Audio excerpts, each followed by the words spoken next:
Good evening, everyone. Welcome. Another edition, January 22nd, 2025. Slightly different panel tonight. We'll get to our special guest in a second. And in the meantime, let me get to our regular panel. Mr. Paul Rosen, how are we doing tonight? Good evening, gentlemen. I'd like to welcome Trevor. Always good to see you, and glad you're here with us tonight, pinch hitting for Kurt, and looking forward to a good show. And briefly, we'll get into it, but tough night Monday night, but we'll talk about it in a little bit. But hey, it was still a great season for my Fighting Irish, and we'll speak about it in a little bit. Yeah, it's been a tough week for a couple of us. NFL championship week this week, and unfortunately, the Lions aren't in it. And but Storm, and we're gonna see who goes through this week. But how you doing, Carson? What's up, guys? How you doing? Shout out to Trevor for joining us tonight. Paul, Kenny, good to see you guys. Graham backstage, and yeah, rough season for the Lions. We lost both our coordinators, Aaron Glenn now to the Jets today, and Ben Johnson to the Bears. We're going to get into a discussion later on in the show about that. Great season for Paul's Fighting Irish, and ready to look forward to the conference games this weekend. And baseball is around the corner before you know it. March Madness in a couple months, so we'll be all right. Yeah, absolutely. And Trevor, you're from Denver Bronco Roundup. Welcome guest here. You're part of our family. Glad you could fill in for Kurt. Quick post-game Broncos show that they're unfortunately to be doing other stuff now that the Broncos are out of the play. Doing, my friend. Doing well, Kenny. Thank you guys for having me on. It's truly an honor to be here with you guys, and thank you, Kenny, for the invites. I feel like it's been a long time since I've been here, but yeah, you can catch every Bronco Roundup Tuesday nights and Friday nights right now, 2 times a week as a game. As the games are actually not obviously going to be playing anymore this year. Unfortunately, the Broncos didn't make it deep into the playoffs this year, so we're going to have Tuesdays and Fridays show 7:30 p.m. Mountain Time, 9:30 p.m. Eastern Time for anybody who wants to check us out. But thank you, Kenny. Thank you, Paul. Thank you, Carson, and as well as Kurt and Graham for having me on. It's truly an honor to be here. Great that you're here. And I am having slight internet issues right now. If I have internet issues, Paul, let's just skip right to the college football. But I'm going to try and get through some quick hitters with you guys if you guys are ready. Sounds good. All right. So I got some quick hitters. Kurt usually does them, but Kurt is working tonight. Usually I'm the one working. Kurt's the one working tonight. We miss you, Kurt. But he gave me his answers on quick hitters. I got 5 of them for you guys. First one, I'll start with how I see it on my screen. So, Paul, college football, simple. Who's the better conference, Big Ten or the SEC? SEC won. Big Ten won the last 2 national championships in a row. They had 4 opposed to the SEC's 3. Who's the better? Right now, I'm going with Carson's Big Ten. They definitely proved it. Absolutely. Carson, who do you got? Yeah, I think I'll toot my own horn and say the Big Ten. I think last year it was kind of a coin flip between the SEC and the Big Ten, but like you said, Kenny, back-to-back winners in the Big Ten, especially with it being the Big 18 now, with all those West Coast teams joining the Big Ten this past offseason. I think it's a little bit slighter edge to the Big Ten right now. And Trevor, who do you got?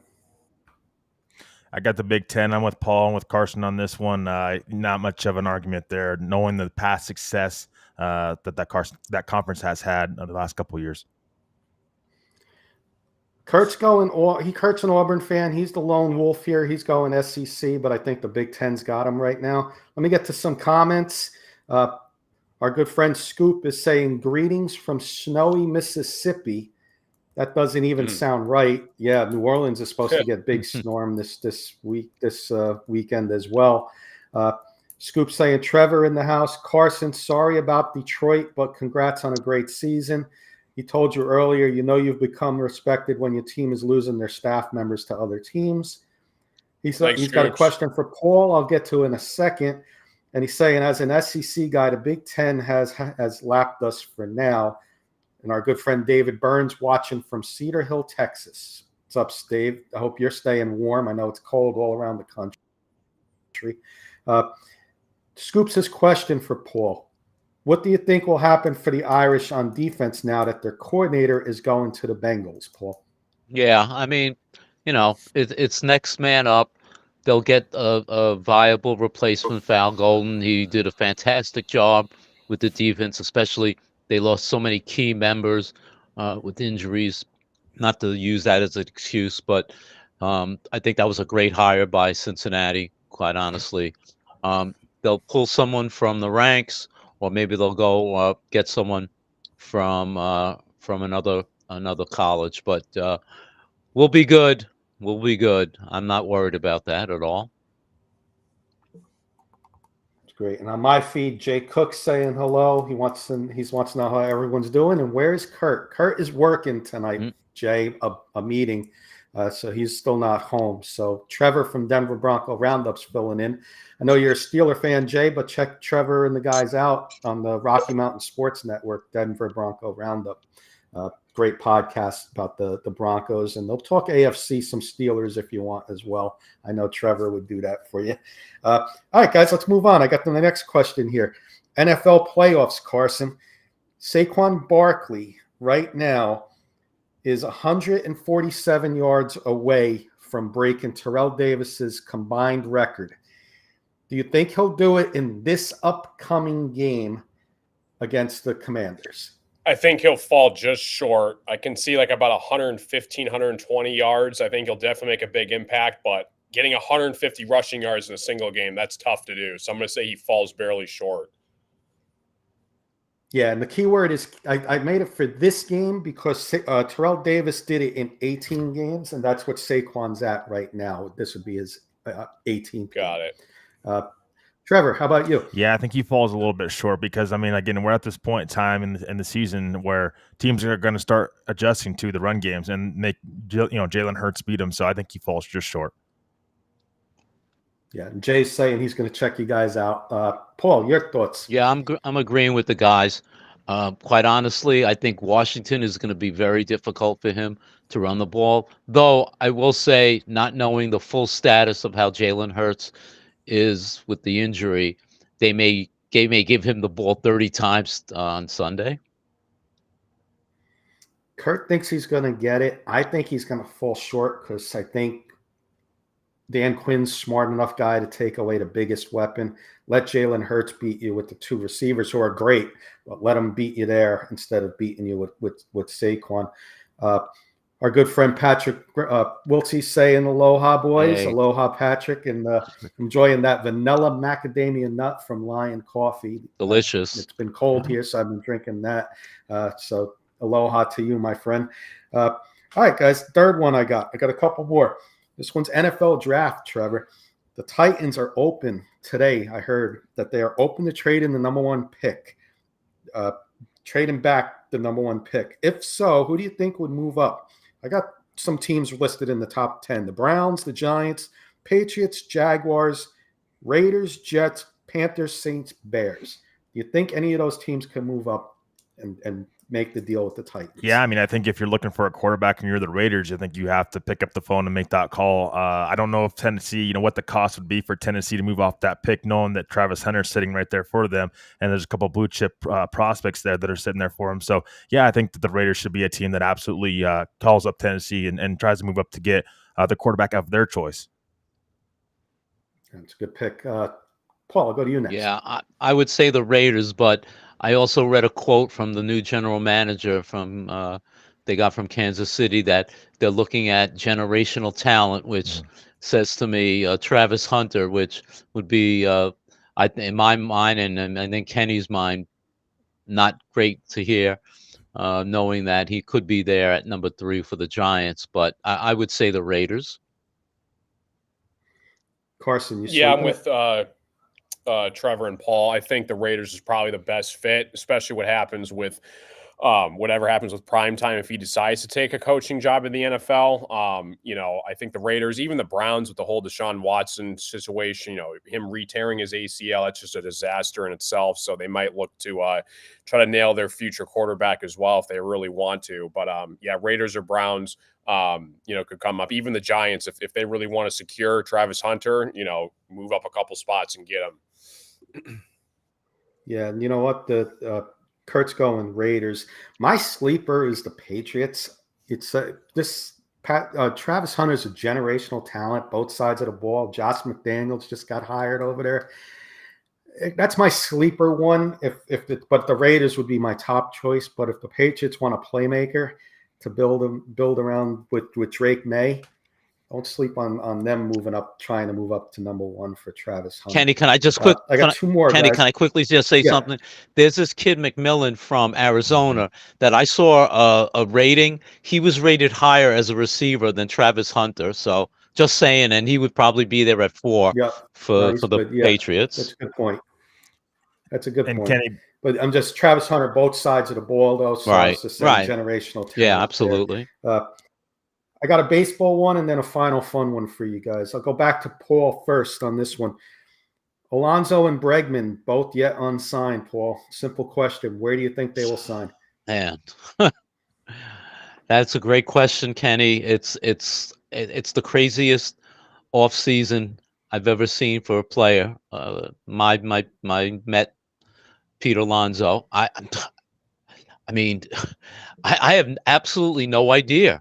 I could easily say the Mets, but everything that I've read over the last 2 weeks, it seems like they're divorcing, and there's no reconciliation unless he's ready to pay alimony. I don't know, man. Okay. I mean, I'll give you Kurtz. I'll give you a little idea maybe where to go. Kurt's going Blue Jays for Alonso. Guerrero gets traded to the Mets. Bregman's back to the Astros. Yeah, I mean, that's possible. I mean, they just signed what's his name, Santander. So it's possible if the Mets can swing a deal for Vladdy. Yeah. But hey, crazier things have happened. Eddie's going Dodgers for both. Why not? Paul, who you got? Carson, who do you got? Yeah, there's been rumors that the Tigers have been floating around ideas with Bregman. I would love Bregman in Detroit. He was a beast with the Astros World Series champ. So Detroit, I would obviously welcome Alex Bregman. Chris Ilitch, though, I think is too cheap to open up the checkbook for him. But yeah, like Paul was saying, maybe a West Coast team. I like Kurt's Blue Jay theory. I think a West Coast team is going to pick him up, like the Padres, the Giants. Some team out west, I think, is going to get him.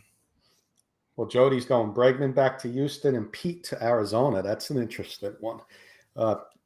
Jody also has a quick hitter question. I'll get to it after Trevor's answer. Trevor, how about it? Alonso and Bregman, Rockies? Oh yeah. It seems that just like Carson just talked about being cheap. I think the Rockies owner would be even cheaper than that. There's no way. No, for me, I think I don't know. See, Bregman, I could definitely see the Tigers. That would be the team that I think fits him the most. Pete Alonso, the Houston Astros maybe open up the paybooks a little bit and maybe bring Pete Alonso over there. I mean, they just got rid of Kyle Tucker, so I think that would definitely they should consider it. Yeah, I have Bregman down for your Tigers, Mhm. Carson, and I got Alonso.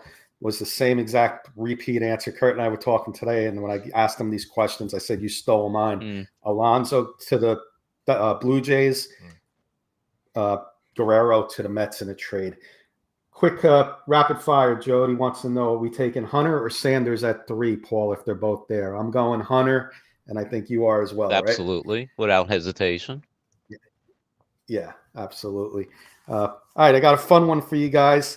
I'm going to go to Carson first. NFL draft is a couple months away. We're talking NFL draft now since all our teams are out of it. All right. You know how they sometimes have fans that go up and announce the pick? Well, in your most enthusiastic Lions fan voice, Carson, I want to know who the Lions are taking at 20. You know what? I'm going to switch the order because we're going first at 3. Paul's got to go first. At number 3, Paul, in your most enthusiastic Giants voice at the podium at the draft, the Giants are going to select who? Okay.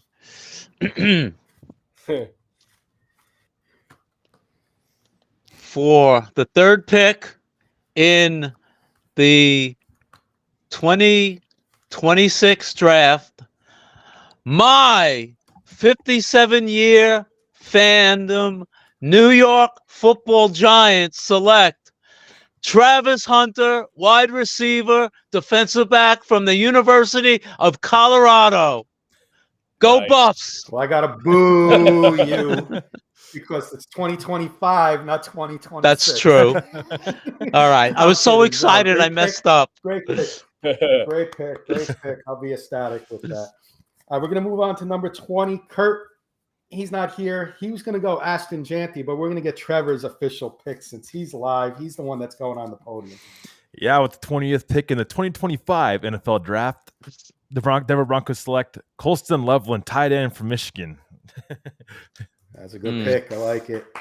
I like that. Big need. And 28, right, Carson? Yeah. 28, unfortunately, not 32. The Detroit Lions. Give us some enthusiasm. Yeah, I haven't even looked at mock drafts yet, so I don't even know, honestly, but probably an offensive lineman. So, yeah, just with the 28th pick, the Detroit Lions take the biggest player left in the draft. Just put him on the front end and just go nuts. I have a pick go. for you, Carson, that I think he would be there. Captain Jack Sawyer to anchor the left side, the other side of the D line for you. Nice. Hutchinson's teammate. Love it. Love it. All right, guys. Those quick hitters. Nice. All right. Hope you enjoyed them. I'm going to pass it back to Paul. I think he's going to do some college football. Yeah. So, as we talked about at the beginning of the show, championship game Monday night. Obviously, huge Notre Dame fan, just like Jody, just like Eddie. When you have a dog in the fight, you try and be a little unbiased, but I'll do my best. It wasn't the greatest outcome, but got to give credit to Ohio State. They played a fantastic game. They were the better team Monday night. Obviously they've had great skill players. All those guys will be, if not in the NFL next year, or in a couple of years. But to me, the game was won. Sounds like a cliche, but the game was won. The Notre Dame offensive and defensive lines were definitely dominated by the Ohio State offensive and defensive lines. They couldn't breathe on Will Howard. At one point, I think he was 12 for 12. I think at one other point, he was 14 out of 15. They couldn't get a sniff of him. And conversely, the D-line for Ohio State were not allowing Notre Dame, except for that first great drive, to open up holes for the Notre Dame running backs. So Notre Dame fell behind 31-7, gave them credit. They didn't quit. They came back. They got it down to a one-score game. Unfortunately, they wound up giving up that big third down play. If they had held them, they would have possibly come down with 2 minutes left with an opportunity to at least tie the game. All the credit to the Buckeyes. They played great. They were the better team on Monday and well deserved to win the game without question. So, that all being said, I have 3 quick questions for you guys. I'll start with Kenny since I see that on my screen. Was it a mistake to go for that field goal with Notre Dame down by 2 scores? It was 31-15, and they wound up held on 3rd and goal. I think it was about the 7-yard line, and Marcus Freeman decided to go for the field goal. Kenny, was that a mistake? 100% mistake, in my opinion. You don't know you're going to get the ball back 2 more times, not alone hold them. And you ended up missing that chip shot, meaningless field goal anyway. So you gave all the momentum back to Ohio State there. Carson? Yeah, I agree. You're down pretty big at that point in the game, in the national championship game. You might as well take the risk and go for it. So, yeah, I would have gone for it. I think it is a mistake. Trevor? Yeah, I would have went for it. You have to be aggressive. I mean, why not go all out and try to be aggressive and try to pick up the first down there? Yeah, I agree. They should have went for it. Yeah, I agree with you guys. And the other thing is, even if he kicks the field goal, you still need 2 scores. You're still down by 13 points. So they needed the ball back twice. And the way the Notre Dame defense was playing, they really were not holding Ohio State at all. So who knows if they would have gotten the ball back twice, or at that point it would have been a bigger deficit. All right. Second question. Generally, I'll start with Carson. Was the 12-team college football playoffs a success, yes or no? I think it was. I think there was a couple matchups that were really lopsided, particularly in the first round. I think next year they have to reconsider who gets a first-round bye and who doesn't. I think that'd be the only complaint that I would have. But other than that, I would say yes, the first year was a success. Trevor? Yeah, I think it was a successful season. I think that only helps the competitive atmosphere in college football even more. And I think they can take with what they did this year and go forward and grow that. So I think it was fantastic to see that kind of atmosphere this year in college football. Kenny? I think it was a success. I think they'll build off of this and change a couple things. One thing I would change is the 5, 6, 7, and 8 seeds. I wouldn't give them a home game, a home field advantage in the first round. I would play it on a neutral site. They're not the top 4 seeds. They're the 5 through 8 seeds. So I would give them a neutral site as opposed to home on the campus. That was one thing I would change. Okay, great. I got one bonus question for you. If you got, is this the second question or third question? I lost track. That's the second question. I have one more yeah. question, but go ahead. And then I got a bonus one, and then I'll get to a couple comments. Okay. In a way too early prediction, who wins next year's national championship? And the odds came out. I'll give you quick odds. Texas is at plus 450. Ohio State is at 500. Georgia 600. Oregon 750. Penn State 750. And then Alabama, Notre Dame, Tennessee are much lower. Trevor? I'm going to go with Texas because of Archie Manning. I mean, I think that next year a big year for him. Starts at the quarterback position. I think that he's the best quarterback possibly in college football next year. I think he'll lead Texas pretty far next year. Good answer. Kenny? If Ryan Day can win a national championship, Franklin can. I'm going Penn State. I think the kid Olar is going to be good next year. I do. He had a bad playoff game, but I think he's going to bounce back next year and be one of the elite quarterbacks in college football next year. Yeah, I feel the same way. I was going to say I thought Penn State could sneak in there, and with the Law coming back, I agree. Carson? I'll toot up Kenny's horn. Yeah, let's go. There you go. Carson's going to lead the way. Uh-huh. Go Nice. Nice. That was a good answer. Those answer. are my 3 quick questions. What was the bonus question, Kenny? Have you all seen the video after the game? The golf cart, the girl driving Ryan Day, and the couple of the players.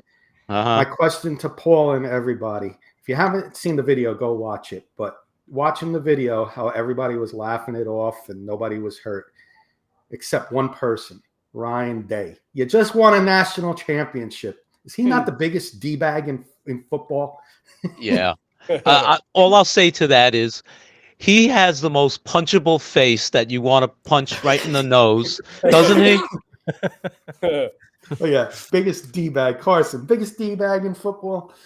Yeah, I mean, listen, he would have been fired on the spot if the playoff wasn't expanded this year. So, I think definitely. I do not like Ohio State being in Michigan. Nobody does here. So, yeah, I'll definitely agree with Paul. I mean, come on, you just banged the girl scared to death. She banged into the wall, and she's laughing it off like everybody else now. And there's Ryan Day.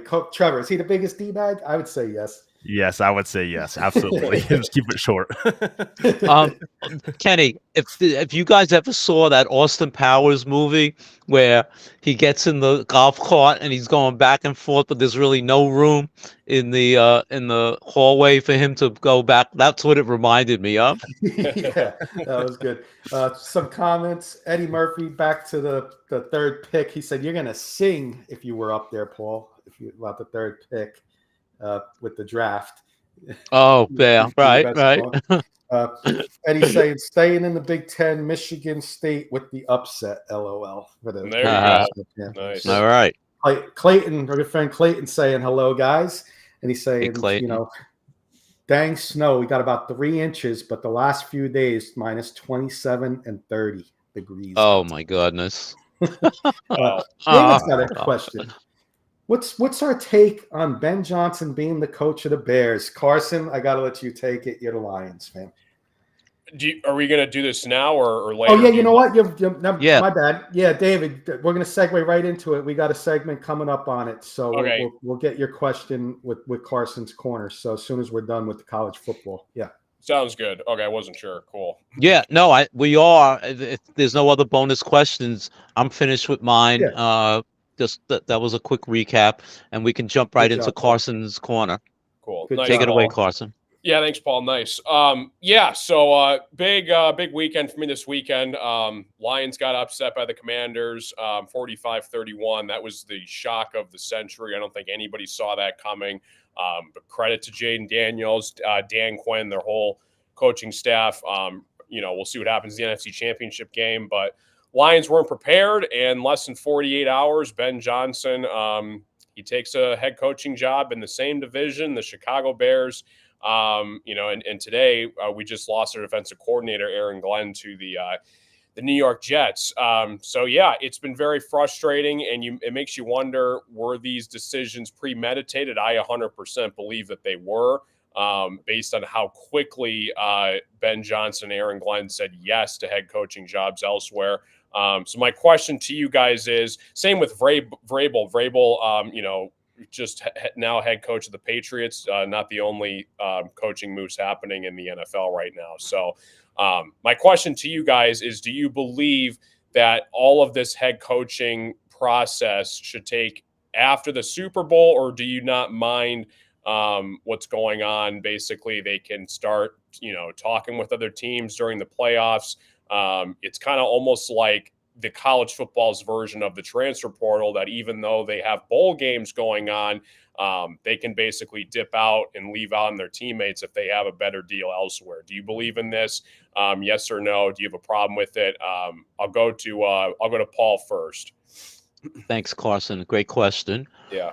I'm gonna say I don't agree. I think coaches need opportunities, and I think teams who have not made the playoffs, clearly there's a need for them to get new coach. And if they don't have an opportunity at the time that the season ends, the regular season ends, I think it's a distinct disadvantage to them. And I understand that the opportunities that the coaches might have for openings happen. If they had to wait for them to go after the Super Bowl, they may not be able to be available for those coaches. So I like the way they do it, where if your team is playing, it's got to be a virtual interview. But once your season's over, once your team is out, for example, then they can go for a live interview. I don't think you can really hurt the weaker teams in order for them not to be able to move forward. I think it would be a penalty, in my opinion, that they wouldn't have an opportunity to fill those positions as soon as possible. Mhm. Trevor, what's your thoughts on this? Yeah, I like what it's set up right now. As I agree with Paul, virtually, I think that they should be allowed to meet with teams, but when it comes in person, unless they're eliminated, then I think that they should be able they should be able to be with that team and go interview with them in person once their team's eliminated. But for me, yeah, I mean, I don't mind the rules right now. I think it's up to the coordinators and the guys that are interviewing. I think their focus should clearly be on the game, and that should be their focus, and they should not let what their job is in the future, possibly job in the future, get in the way of what they can put on the field, because the best interview is what you put on the field. So I think that's what they should be focusing in on. And you can't penalize these teams for looking at head coaches, because you have to get started on the draft process and free agency pretty quickly. And you look into Super Bowl, it's in February, so you're a little bit behind if you're having to wait this long to get a head coach and to try to get his vision going in the right direction. So I don't mind the processes right now. I think it's on the coaches to focus in on the games that are at hand, rather than focus on future jobs, because that'll take care of itself down the line eventually. Kenny, what are your take on this? Yeah, I got one from Eddie saying he feels like it's a distraction with upcoming games as they can try them as they can. I'm sorry. I feel like it's a distraction with upcoming games as they can try too much during the games. I think I agree and disagree with the process. I understand why they're doing it, but it hurts. And I'm going to name 4 assistant coaches that it's hurting right now: Steve Spagnuolo, Joe Brady, Cliff Kingsbury, and Kellen Moore, because their teams are still in the playoffs. They go to the Super Bowl, they can't interview for a job for another 3 weeks. Running out of teams that need coaches. These teams are hiring their coaches now. So I think it should be delayed until after the playoffs. And I know we're not talking college football, but college is even worse. These coaches bounce for another school during bowl season. They as soon as the regular season's over, they're going to other jobs. So I know we're talking about the NFL, but I feel like this Ben Johnson thing was in a meeting like we're in and signed there, but not on writing. And then 2 days after he's signing that big money deal, tells me that they already had it in the works. And win-win situation for Ben Johnson.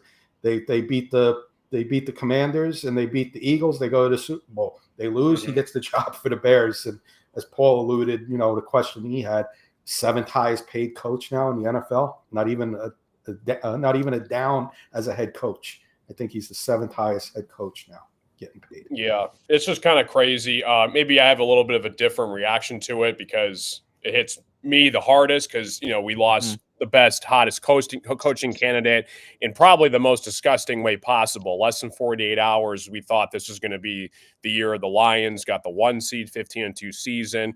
And it just kind of feels like he checked out before the game even started. And then 48 hours later, he goes not just to another team, he goes to the divisional rival, the Chicago Bears. So it was kind of a slap in the face to us, Lions fans.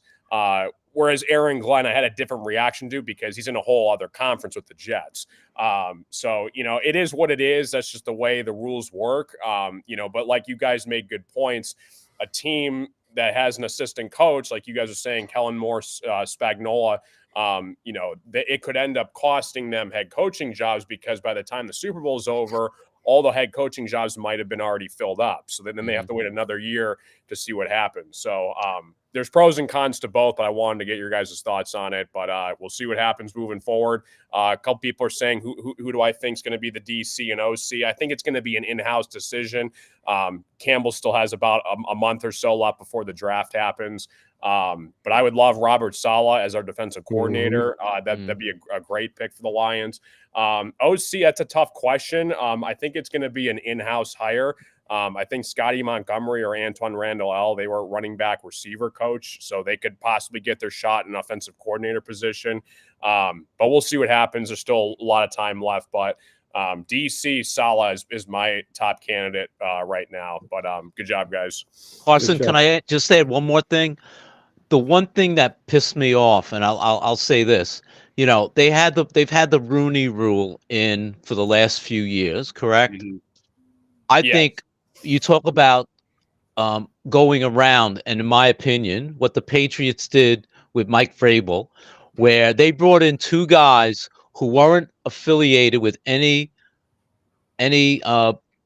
NFL team, Pep Hamilton and Brian Leftwich, knowing that they wanted to get Mike Vrabel in there. As soon as they fired Gerard Mayo, they knew he was their number one guy. They brought these two guys in almost as, we're complying with the Rooney Rule, but it was more token interviews, but we want Vrabel. I think you obviously can't put Robert Kraft on and have him testify that they didn't do that, but something just smelled wrong about that whole situation.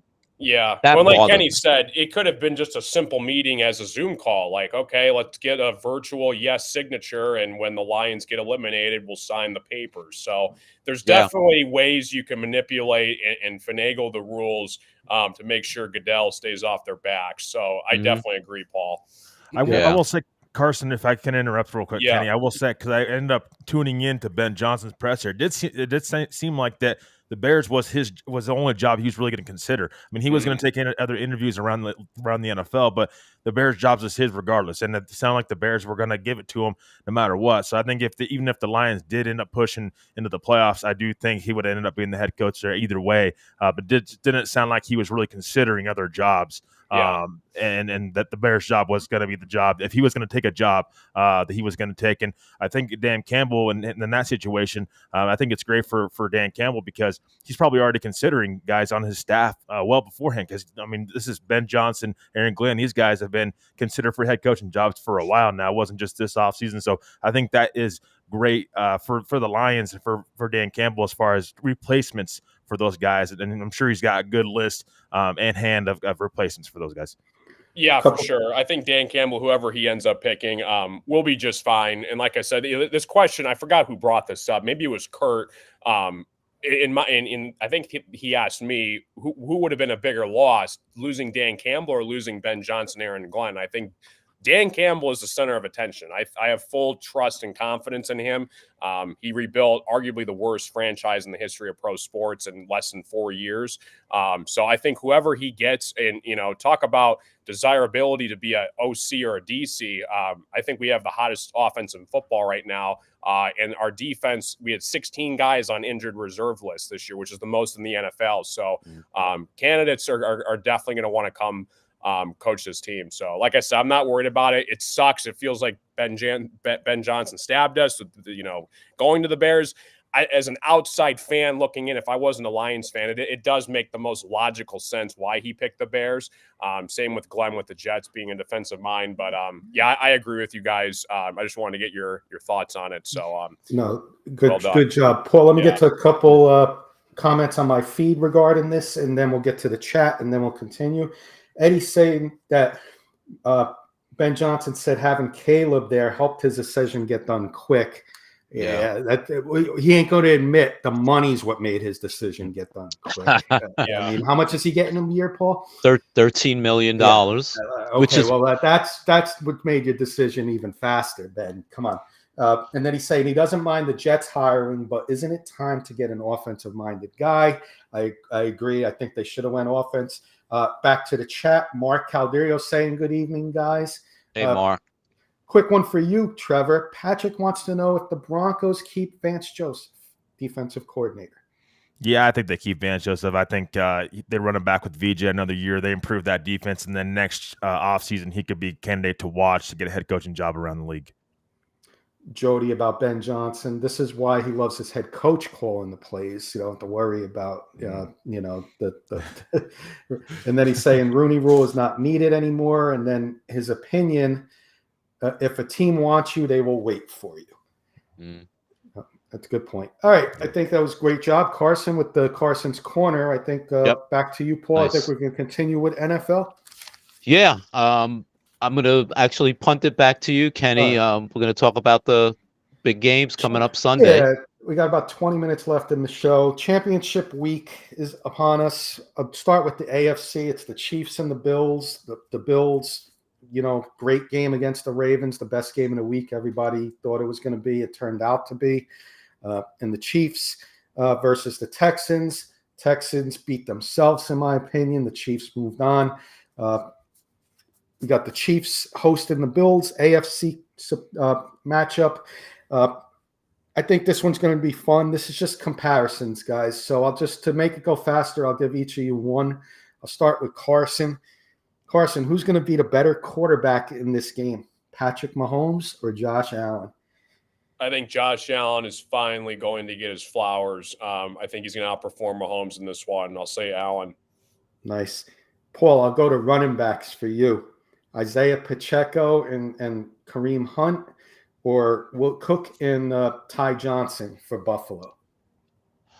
I think Pacheco is still hurting, so we'll get predictions, but I'm going to just say Cook and Ty Johnson. I'll go to the receivers for you. The tight ends, I'll go for you, Trevor. I got Kincaid and Knox as a pair versus Kelsey in this game. Who's going to have the better game? Ooh, that's a tough one. I'm going to go with Kincaid and Knox. Honestly, I think that those guys are going to make a bigger impact down the stretch for Buffalo. I think they're going to be needed down the stretch for Buffalo if they want to advance. Okay. And then let's just do this real quick, quick take on the game. I'll give you guys 30 seconds each. Carson, what do you before predictions? What are going to be some of your keys to this game? What matchups are you looking forward to the most? What are you looking forward to in this game? Yeah, the team that creates the most turnovers and who doesn't make the most turnovers is going to win this football game. I think, you saw it with Goff that cost the Lions. You saw it with Lamar, cost them the Ravens. The team that doesn't turn the ball over is going to win this football game. I don't care if you have the best player on the field. If you turn the ball over 3, 4, 5 times, it's hard to win football games. So turnovers is going to be the key. Paul, what are you looking forward to? Josh Allen has put the Buffalo Bill and Bills Mafia on his back and have just carried them for the second half of the season. If he continues to do that, I think they're going to have an opportunity to win this game on Sunday. If it was in Buffalo, without question, they're winning this game. But it's in Kansas City, and as we've seen in the past, it's tough there. But I think it's going to be a 3-point game either way. Like it. Trevor, your thoughts on this game? The Chiefs are finally, facing a tough opponent because with Houston, I agree with you, Kenny, they kind of beat themselves, and Houston was banged up quite a bit. Their offensive line wasn't very good. You're facing a really good Buffalo Bills team. This is probably one of the best teams that the Chiefs have faced in weeks, I would say. And so I think they're going to be, challenged in this game against Buffalo. As we've seen, firsthand how great Buffalo is, obviously facing the Broncos in the playoffs. We can see how great they are on both sides of the ball. So I think the Chiefs just getting challenged for the first time in weeks is what I'm looking forward to. And I think Josh Allen is a much more mature and better quarterback than he was in years past. And I think that'll help him and the Buffalo Bills going forward. Yeah, and I'm looking forward to Josh Allen in this game and the run game of the Buffalo Bills, seeing if they can establish that run, keep Mahomes and Kelsey cold on the bench. I want to see some long 5 to 7 minute drives, maybe even longer for the Bills, and keep Mahomes and that offense off the field and keep that defense tired. Get that defense tired, because I think that's how you beat the Chiefs. Our prediction: AFC Championship game. Carson, who's going to the Super Bowl? Yeah, when the Bills beat the Lions, nothing but respect from Bills fans everywhere. Two similar fan bases. Both teams have never won a Super Bowl. Bills fans been through it all, especially in the 90s when they lost 4 straight Super Bowls. Can't even imagine going through that. So as a fan, definitely pulling through the Bills, and I think they're finally going to get it done. Mahomes has been Allen's kryptonite, his career. They're going to be in Arrowhead. It's going to be cold as hell. But I think Josh Allen's going to prevail the victory. So I'm going to say I'm going to say 27-20. Bills get it done. You got Mark saying, let's go Bills, and Graham backstage saying, Chiefs going to lose. Prediction. Paul or Trevor? Kenny, you cut out. Yeah. Paul, go first. We lost Okay. Kenny. Yeah. Thanks, Carson. Yeah, he froze. Listen, I want to be able to say I want the Bills. They've been playing so damn well. Like I said, Josh Allen has been phenomenal. He's raised the level of every single Bills player. But there's something about Patrick Mahomes, 7 straight championship games. The guy just makes plays. He's call him a Brady, call him a Montana. There's just something about this guy that when you need that play, whether it's a run for a first down or a pass to be completed, he just makes that play. And I think, unfortunately, it's going to be, again, a close game, but Mahomes is going to make that one play and break the Buffalo Bills' heart. I want to say 31-28, high scoring game. Gotcha. Trevor, your score prediction. Yeah. Yeah, I mean, again, it's just seeing the Chiefs dominate, and I definitely respect their domination throughout the years and be able to win Super Bowls and continuously be able to do that at a high level. But I think just something tells me Buffalo. There's something different about this team this year, and they got so many weapons to try to defend defensively. I mean, Khalil Shakir, Dalton Kincaid, Dawson Knox. You got James Cook. Amari Cooper. We haven't seen a ton of him this year, so I think Buffalo's going to get it done. I think it's going to be 24-21 Buffalo win. They're finally going to get it done. I think Josh Allen's a different quarterback. Sean McDermott, I think he knows he's got to get this team going and got to get him past the Chiefs for once and for all. And respect the Chiefs for how dominant they are on all 3 phases: offense, defense, and special teams. But I think this Buffalo Bills team is built different, and I think they know they have to get past the Chiefs, and I fully expect them to be able to do that. All I think I'm back. Great, guys. Trevor. Oh, hey, Kenny. Yeah, glitchy Good morning. Internet. I think I fixed it. I'll give you my prediction real quick. I think the Bills are going to take it high score, and I'm going to go 33-31 Buffalo in this one. A lot of scoring. Nice. Quickly, we'll do the NFC. I didn't do matchups because the Eagles seem to, match up, have better matchups. But I do have one for you guys, and I'll ask each of you this one. Jalen Hurts in this game or Jaden Daniels, Carson? Jaden Daniels. I saw him destroy us at Ford Field. Jalen Hurts cannot throw the football right now. I don't know what it is. There's something in his head. His receivers look flustered. Their entire offense right now is revolved around Saquon Barkley. If you can get a pass rush off to Jalen Hurts, the Rams were able to do it last week. And Stafford, if that game, snow wasn't affected, that could have ended differently. Yeah. But Stafford got his chance. I said, don't let Stafford get the ball in his hands. Game-winning drive scenario, and he almost did it. Yeah, Hurts does not look right now. So I'm going to say Jaden Daniels. Nice. Paul?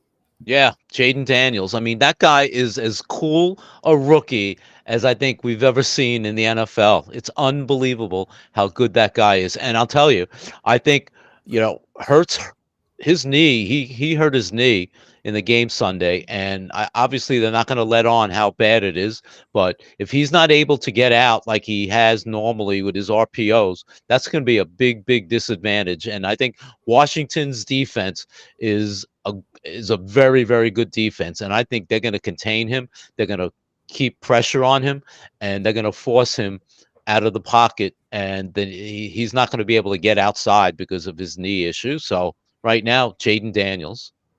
And Trevor?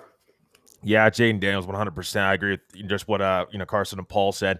I think Jalen Hurts it really hurt me to watch him play. I mean, he just did not seem comfortable all day. Was taking sacks left and right. I this has been my worry with the Eagles offense all year long, is they really rely on Saquon Barkley so much that Jalen Hurts in big moments, I worry about him being able to get the job done. So Jayden Daniels did a heck of a job against Detroit and really picked apart that defense. And I mean, I'm so impressed just how he's been able to handle himself throughout the playoffs and big moments. So for me, Jayden Daniels.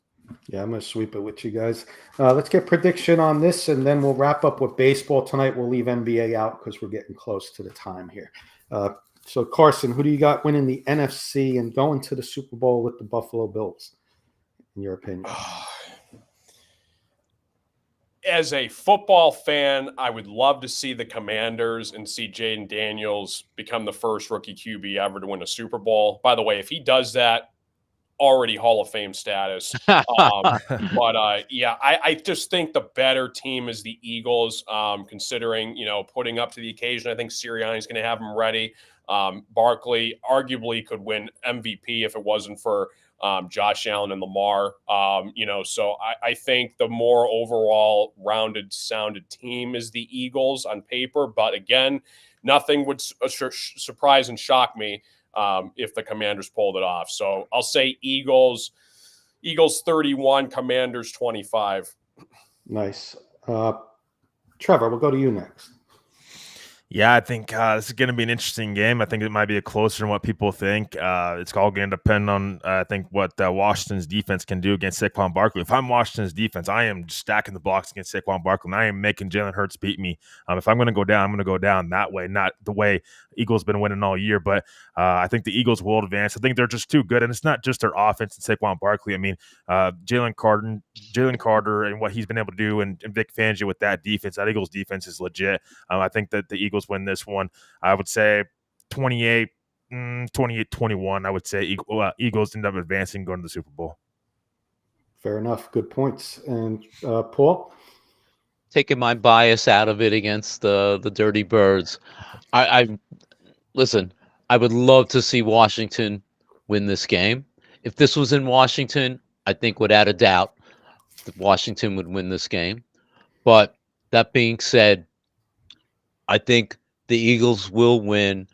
Their defense will stop Jayden Daniels to the extent that it'll allow the Eagles to win this game. I agree with you guys. I think Jalen Hurts is not going to play that well. I think he's hurting. I think they need to mask him to the extent that they're going to have to give Barkley the ball. But I think it's going to be a relatively close game, maybe 24-20 with the Eagles winning. I'm down here in Maryland. I got to be the homer for this game. I got to go with the cool as a cucumber rookie in this game. I got to go with the team who's got nothing to lose in this game, playing with house money. At all the pressure in the world and all the bettors in the world and Eagles in this game.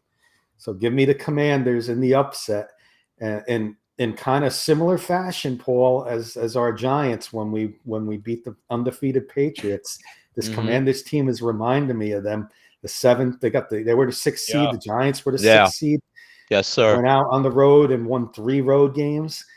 I could see the Commanders doing this, and I hope they do. And I'm going to go low scoring because Jalen Hurts is going to become a pocket passer in this game. He ain't going to be very mobile with that knee, and it's going to take another weapon away from the Eagles. I'm going 20-17. Commanders shock the world. And Carson, Jayden Daniels is that much closer to Hall of Fame status as he gets to the Super Bowl in year 1. And there's Coach Breslin watching if he's on. We're just talking about the Commanders, Coach. I got the Commanders beating the 20-17. Good luck, Coach. Don't want to jinx you, so we didn't want to invite you on tonight, but we're going to get you on soon. We want to get Commanders fans on soon. So good luck to you this week, Coach. Let's get that win and get you guys to the Super Bowl. Quickly, Kenny, I was going to say this real quick on the Commanders, though. Even if the Commanders lose this game, their future is bright as can be. I mean, not only just with Jayden Daniels, but they have Terry McLaurin. They're only going to continue to add more weapons around him. If Cliff Kingsbury comes back, I expect that offense to take even more steps forward, being able to put weapons also around Jaden Daniels and help that defense get to where they need to be. So I think Dan Quinn's done such a great job there with that team. And even if the Commanders lose, their future's bright. And I don't think that I don't love saying that because, obviously you guys as Giants in the same division, but that's a Thanks, very, Trevor. very bright future for the Commanders going forward, even if they lose. Yeah, no, good point. All right, so there's our NFC Championship preview, AFC Championship preview.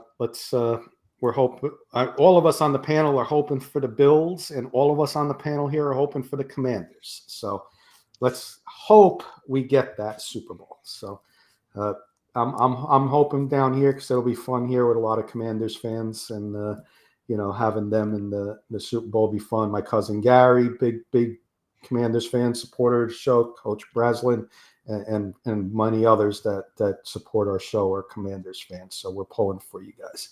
All right, Paul, we got about 7 minutes left. Want to do the Hall of Fame stuff real quick? Yes, sir. Wrap the show So, up? All right. yeah. So last night, baseball announced their Hall of Fame for this year. And of course, the three candidates that were elected this year was Ichiro, CC Sabathia, and Billy Wagner. Sort of a New York flavor because all three played in New York with the Yankees and Mets. So since we were sort of behind the 8 ball, I have 6 questions. So maybe I'll ask each of you one of the questions. Okay. Yeah, that works. I like that better. Yep. Okay. So I'll start with Carson. Carson, is Ichiro the greatest Japanese player in Major League history? I think so, 100%. And the one person that did not vote him unanimous, I want to find out who the hell that is because that's absurd. Yeah. I just Okay. want to add something that real quick to Carson's thing there. I was telling Paul the other day, we need to know who these people are. Somebody needs to know who these people are because they shouldn't be able to vote ever again for leaving a guy like that off the ballot. Like, you don't know who it is. Like, what is the purpose you leaving this guy off the ballot? So you shouldn't be able to vote because to me it's watered down if you're not putting this guy in the Hall of Fame. Yep, for sure. Yep. To segue actually into that, my second question is, should Ichiro have been unanimously voted in? But before, Kenny, I'm going to ask you that question. Before you answer, let me just mention this.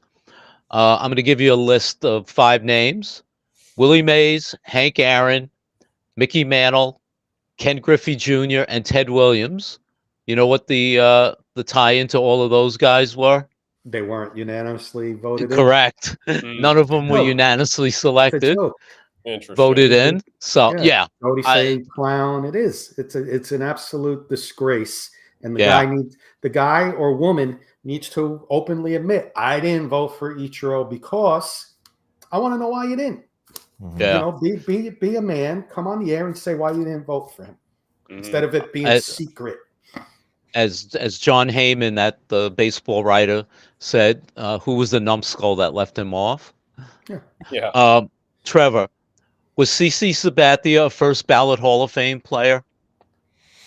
Yeah, I think so, and I think that the voters got that one right. I mean, correct me if I'm wrong, Paul, but the first time he's been on the ballot, and he received 87% of the vote. I mean, I think it was 80. Close to 87. Yeah. Yeah, I mean, I think that speaks for itself. I love watching CC Sabathia pitch, and I think it's 100% deserving. And I think that him playing for the Yankees and being on that national stage only helped him. Okay. Carson, should A-Rod and Manny Ramirez be Hall of Famers? Wow. I mean, they just put Poppy in, David Ortiz, and if they start allowing all these guys in, then you got to put them in, right? But then it all comes back to, Bonds and all the other guys, McGuire and everybody else. So yeah, they're probably going to be eventually. But what they did is what they did. And, you can't erase history. So they will be. Should they be? No. Yeah. Trevor, should Carlos Beltran and Andrew Jones, 2 great center fielders, should they have been voted in this year? I think they should. I think they should at least been in consideration for sure. I mean, they were pretty close. I mean, Beltran was, I think, 70%, and this is third time on the ballot. Andrew Jones is getting pretty close to that 10-year mark. I don't want to sweat it too much because I do think they will end up getting in next year, and rightfully so. They should have got in this year, but they'll only how the committee is. They only will put in so many amount of players in 1 year. So I do think those guys will get in next year though. So I'm not really too worried about it. But yeah, I think that these guys are deserving this year as well. Okay. And my last question, Kenny, I saved that for you is. Yeah, and then I got one from Jody Okay. for you that we'll ask. Is CC Sabathia the greatest lefty in Yankee history, Kenny, since you're a Yankee fan? Greatest that I've seen play, yes, but Whitey Ford, I think, would be the greatest lefty in history. And maybe Guidry as well would be up there as well. So I got one from Jody for you to wrap the show up. Should Pete Rose get in, and will he get in? Should he get in? No. Will he get in? Maybe at some point. Now that he's deceased and passed away, maybe they'll at some point allow him in. But my opinion, no, he should not be. Anybody disagree real quick? He 100% should be in the Hall of Fame. Yeah, I think he should be in too. I agree with Carson. There are artifacts Players should in be career that are currently in the Baseball Hall of Fame in Cooperstown from Pete Rose, but they will not put his name in the Hall of Fame. It's ridiculous. Agreed. I know we can get it. We got to save this one for a later date because we're up against the clock. But we'll write this one down for a debatable topic there. Players that we think should be. Will they eventually get in? We'll vote. We'll write some players down. We'll vote for them on a future show. You, we need to be. Yeah. We need you, to be. You can call me a knucklehead. I don't mind it. And I don't got nothing to hide either. I will keep mine secret. I'll let you know who I voted. Real quick, Billy Wagner, thoughts of him getting in his 10th and final time. I mean, come on. I mean, you can't get in 9 times. All of a sudden, you get in 10th, but you're going to leave these other guys off the ballot. It's watered down. We'll get into it in a future date. But thank you. Good job, Paul. Good job, guys, on the show tonight. I'm ready for some final thoughts. We're up on the clock. Again, I want to thank Trevor for joining us tonight. Kurt, for those who just tuning in, Kurt had to work tonight. Kurt is supposed to be doing his Broncos show with Jen at 10 Eastern. Haven't heard from him, so we'll see if that's up. We'll try and get something on. Maybe I'll come on if he doesn't. But we'll do some kind of Broncos show at 10 p.m. Eastern. But thank you, everybody. Thank you, Graham, backstage. Thank you, everybody, for tuning in. Too many names to list in a short period of time, but recognize you all. Good luck to the Commanders. Good luck to the Eagles. Good luck to the Chiefs and Bills fans. And hopefully your teams that you're rooting for get to the Super Bowl. All right, guys. Carson. Yeah, great show as always, guys. Big shout out to Trevor for coming in, filling in for Kurt. Hopefully Kurt's doing well. Miss you, buddy. And great show as always. Love talking sports with you all. Shout out to everybody in the chat, Graham backstage, holding down the fort. And good rest of your week, guys. And hopefully we'll see a Bills Commanders Super Bowl. And Carson, where are you heading directly after this for those who... Yeah, if you guys are into casino stuff, Ticket Time Live on YouTube. We'll be doing a live stream in about 5 minutes. Thanks. We'll go to our special guest next. Trevor, please, final thoughts and give us a little plug. Yeah, first and foremost, Kenny, I want to thank you guys for allowing me to be on here. I mean, I never miss a K and K Sports show. Even if I don't get to watch live, I watch after the fact. You guys are amazing. Just kudos to you guys. You guys do a fantastic job here, and it's such an honor for me to be here. So just want to thank you guys for allowing me. Graham, you do such a great job backstage. It's a pleasure to be on here and talk with you as well backstage. Denver Bronco Roundup. You can catch us Tuesdays and Fridays, 7:30 p.m. Mountain Time, 9:30 p.m. Eastern Time. If you're interested in talking some football, we get all sorts of fans, Seattle Seahawks fans. We've had it in at some point in time as well, Raiders fans, Kansas City Chiefs fans. So we get them all, but looking forward to see you guys there. But just again, thank you guys for everything. And it's an honor, and it's a little overdue for me to be back. And I appreciate you guys having me. Kurt, obviously, we miss you on here as well, and miss seeing you on here, and hope you and Jen are doing well. Thank you again for coming on, Trevor. It's always a pleasure and an honor is ours to have you on our show. Paul, you get the Thank you, final sir. words tonight. Great show again this evening. Trevor, always a pleasure to have you. Always have an open invitation.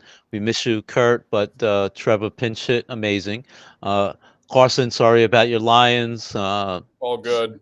All good. Have a great weekend. And thank you, Graham. We want to send you a happy birthday on Sunday. It's Graham's birthday, Happy so birthday, Graham. happy birthday, Graham. Have a great day. Happy birthday, And Graham.